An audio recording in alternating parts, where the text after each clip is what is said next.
Nagbabala na ang iba't ibang ahensya ng pamahalaan sa maring malaking epektong idudulot sa daloy ng trapiko sa mga pangunahing lansangan sa Metro Manila sa pagsisimula ng rehabilitasyon sa EDSA sa buwan ng Abril. Narito ang balita ni Sheena Torno.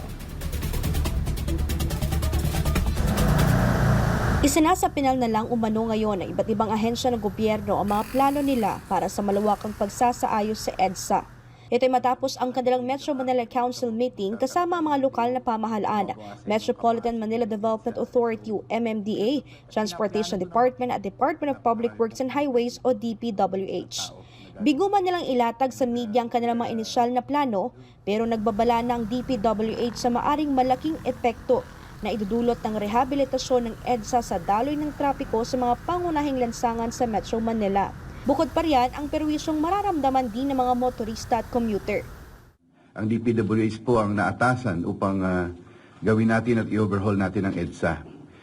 Kahit po alam namin na maraming paghihirap in such a way na gusto namin parang Armageddon. Of course, in doing the rehabilitation works po, it involves napakarami pong equipment dito. So, at tao nagagawa. And we are doing it ng simultaneous po.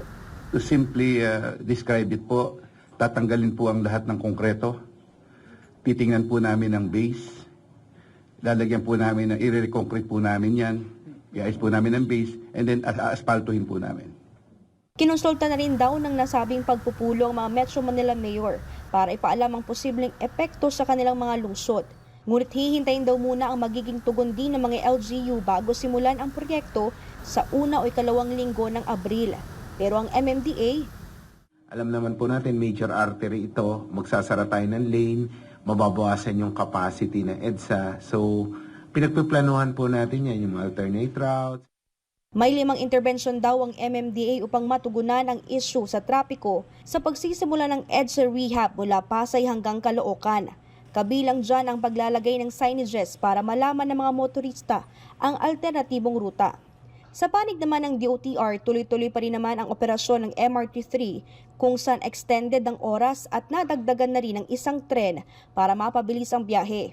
Bukod pa riyan, hindi rin maaapektuhan ng operasyon ng EDSA Bus Carousel kahit magsimula na ang EDSA Rehab.